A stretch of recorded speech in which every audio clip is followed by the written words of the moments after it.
Today we are going to be interviewing Pauline Kwasniak from TurnedSee.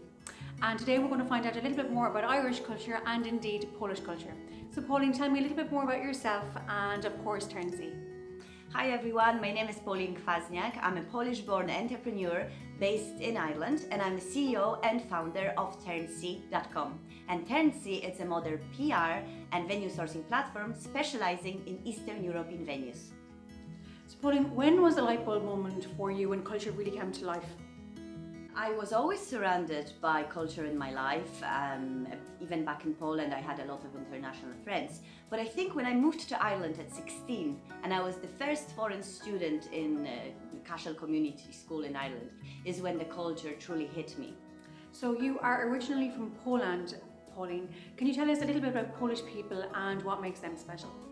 So one thing that I really love about our Polish culture is when we receive guests in our own house, we treat them like a god. We actually have a proverb in Polish language that says, guests in your house, it's like receiving a god in your house. And what is the biggest difference between Irish and Polish culture? Irish hospitality is also known worldwide, the same as the Polish hospitality. We are similar in that. The only difference that I find is the Irish pub. When I first came to Ireland, I did not understand the concept of an Irish pub. In Poland, we go out to a disco or a pub to drink and to have fun at the weekend. Whereas the Irish pub in the Irish culture is a place of meeting, place where you meet the neighbors. It's a social place. So that is completely different, and I had to learn it. But I actually love spending my time in a pub, especially down the countryside. Irish people are extremely friendly, and they're very friendly to strangers.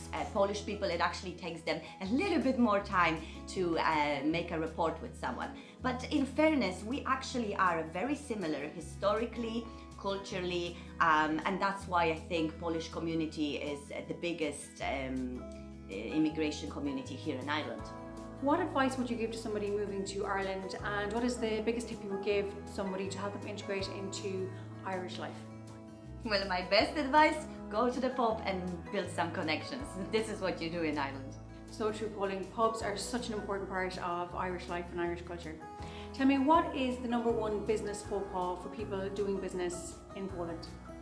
A very important thing to remember when doing business in Poland is that you cannot call people by name. You have to use Mr. or a Miss or a Madam or Ma'am. So you can't just call them John, it has to be Mr. Connolly or Mr. O'Donnell. So just remember that you only use names when you already are acquainted, and if someone gives you permission to call them by name.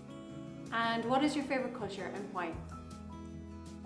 I love the Andalusian culture, you know, the flamenco, the tapas, the passion. I used to live in Spain as well, and I do a lot of business with Spain, and I always enjoyed the culture of that particular region.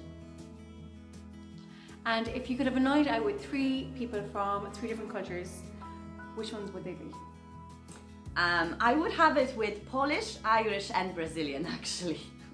And I had plenty of these nights out already, and I can tell you from experience, the mix just works.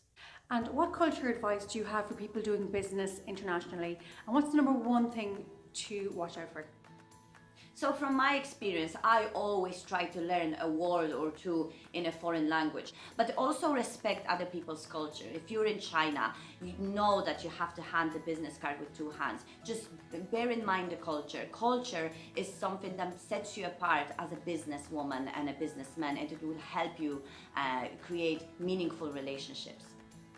And finally, Pauline, you are a thought leader in the MICE industry, which is meetings, incentives, conventions and exhibitions tourism segment. Have you any good stories of when organisers really messed up culturally?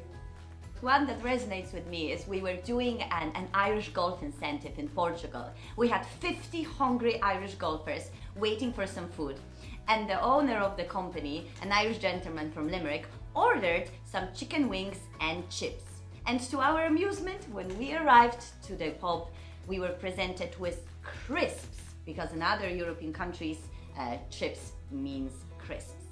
Thanks so much, Pauline. We really enjoyed this cultural Q&A and learning a little bit more about Irish culture, of course, and indeed Polish culture.